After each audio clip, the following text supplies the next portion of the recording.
તો આ તમામ બાબતો અંગે ગંભીર સવાલો ઊભા થઈ રહ્યા છે। અમારા સંવાદદાતા પ્રશાંત ઢીવરે દ્વારા પણ યુવતીઓ સાથે સંવાદ કરવામાં આવ્યો હતો ને આખરે કડકમાં કડક સજા, ફાંસીની સજા થવી જોઈએ તેવી પણ વાત આ યુવતીઓએ કરી હતી। આવો સાંભળીએ આ યુવતીઓએ શું કહ્યું। અમદાવાદના આનંદનગરમાં પીજીમાં રહેતી યુવતી સાથે સિક્યુરિટી ગાર્ડે દુષ્કર્મ આચર્યું છે, ત્યારે યુવતીઓમાં જે છે આક્રોશ ફાટી નીકળ્યો છે। આવા નરાધમ સામે કડક કાર્યવાહી થાય તે રીતના માંગ ઉઠી છે। કેટલીક યુવતીઓ છે, આપણે એમની જોડેથી જાણીશું। ઘટના તમે સાંભળી હશે, કઈ રીતના જોવો છો અને શું માંગ છે? અમદાવાદમાં રહેતી પીજીમાં એક છોકરી હતી, યુવતી, તેની સાથે બહુ ખરાબ દુષ્કર્મ થયું છે। આ અમને ન્યૂઝ મળેલા છે અને એને ફાંસીની જ સજા થવી જોઈએ। એ છોકરી કહે છે કે મારો ફોન લઈ લો, પૈસા લઈ લો, છતાં મને છોડી દો। આટલું છોકરી કોમ્પ્રોમાઇઝ કરે છે, છતાં એની કોઈ વાત નથી સાંભળતો। એ રાક્ષસ છે, એની ઉપર દુષ્કર્મ કરીને ભાગી ગયો છે, તો એ છોકરી ઉપર શું વીતી હશે એ તમે સમજી શકો છો। તો તેને પોલીસે ફરજિયાત પકડવી જોઈએ અને ફાંસીની જ સજા થવી જોઈએ। આ અમારી માંગ છે, જેથી બીજી છોકરીઓને ન્યાય મળી શકે। યુવતીઓમાં ભારે આક્રોશ જોવા મળી રહ્યો છે, કઈ રીતના આખી ઘટના તમે જોઈ? ઘટનાનું અમે સાંભળ્યું, પણ અમારો એમ વિચાર છે કે એવા લોકોને છે ને જે કોલેજમાં સિક્યુરિટી ગાર્ડ તરીકે કે પ્યુન તરીકે જે રાખે એ લોકોને પહેલા પોલીસ વેરીફાઈ કરવું જોઈએ એમ કે આ લોકો કયા બેકગ્રાઉન્ડ માંથી આવે છે કે કેવી રીતે આવે છે એમ। આવી રીતે કોલેજ વાળા વેરીફાઈ નહીં કરે ત્યારે જ આવી રીતે ઘટના બને છે। સાંભળીને શું વિચાર આવી રહ્યો છે? આવા નરાધમ સામે શું કેવું છે તમારું? આ નરાધમ સામે એવું વિચાર છે કે વોચમેનને કડીથી કડી અને ફાંસીની સજા થવી જ જોઈએ। એવા અમારા પોલીસ સાથે નમ્ર વિનંતી છે કે એ છોકરીને ન્યાય જરૂર મળે। બિલકુલથી ન્યાયની માંગ કરાઈ રહી છે।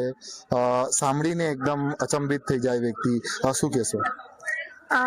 વોચમેનને ફાંસીની જ સજા થવી જોઈએ, કેમ કે આવો દુષ્કર્મ કોઈ બીજી છોકરી સાથે ના થાય। તો ગમે ત્યાં વોચમેનને કઈ ભરતી કરવાનું આવે તો શું કહેવાય પેલું શું કહેશો? જમીને એક ચાલવા જાય છે, નરાધમ જોડે અપીલ બી કરે છે, છોડી દો, વાયરથી બાંધી દે છે।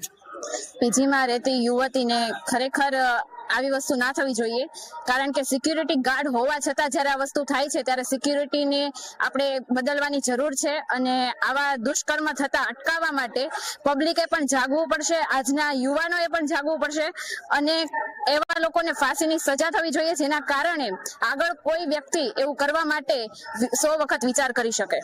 બિલકુલથી જે રીતના ઘટના બની છે, ઘટનાને લઈને અમદાવાદ નહીં પરંતુ અલગ અલગ શહેરમાં પણ જે છે લોકોમાં આક્રોશ ફાટી નીકળ્યો છે, ત્યારે યુવતીઓની માંગ છે કે જે રીતના નરાધમ સિક્યુરિટી ગાર્ડે યુવતી સાથે દુષ્કર્મ આચર્યું છે એની ધરપકડ કરીને કડકમાં કડક કાર્યવાહી કરી આવા નરાધમને ફાંસીની સજા થવી જોઈએ તેવી માંગ હાલ સુરતથી ઉઠી છે। પ્રશાંત ઢીવરે, જી મીડિયા, સુરત।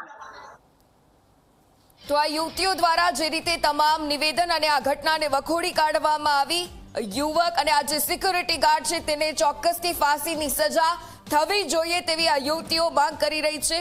જો કે અમદાવાદના આનંદનગર વિસ્તારમાં આ ઘટના બની છે। સિક્યુરિટી ગાર્ડ અને સિક્યુરિટી વ્યવસ્થા પર અત્યંત ગંભીર સવાલો ઉઠી રહ્યા છે। તો આ પીજીની સુરક્ષા વ્યવસ્થા સામે સવાલો ઊભા થયા છે। સોસાયટીની વાત હોય કે પીજી, ઘણી બધી રીતે ચર્ચાસ્પદ કિસ્સો હંમેશાથી રહેતો હોય છે, પરંતુ યુવતીઓનું પીજી ચલાવવું એ સંચાલક માટે પણ ખૂબ મોટી જવાબદારી કહી શકાય અને કદાચ આ જવાબદારી આ સંચાલક ચૂકી ગયો અને તેના કારણે આ ઘટના બની છે। સિક્યુરિટી ગાર્ડ પર જ જે રીતે આ ગંભીર ઘટના અને આ યુવતી આ ગંભીર ઘટનાનો શિકાર બની છે। અમદાવાદના આનંદનગરમાં બળાત્કારની સમગ્ર ઘટના સામે આવી, ફરિયાદ જરૂરથી મળી છે। પોલીસ દ્વારા તુરંત જ તપાસના ચક્રો ગતિમાન શરૂ કરી દેવામાં આવ્યા। જો કે આ પીજીની સુરક્ષા વ્યવસ્થા સામે ગંભીર સવાલો ઊભા થઈ રહ્યા છે। પીજીમાં જે રીતે ફરજ બજાવતા તમામ સુરક્ષા કર્મચારીઓનું પોલીસ વેરિફિકેશન કરવામાં આવ્યું હતું કે નહીં તે પણ એક સવાલ।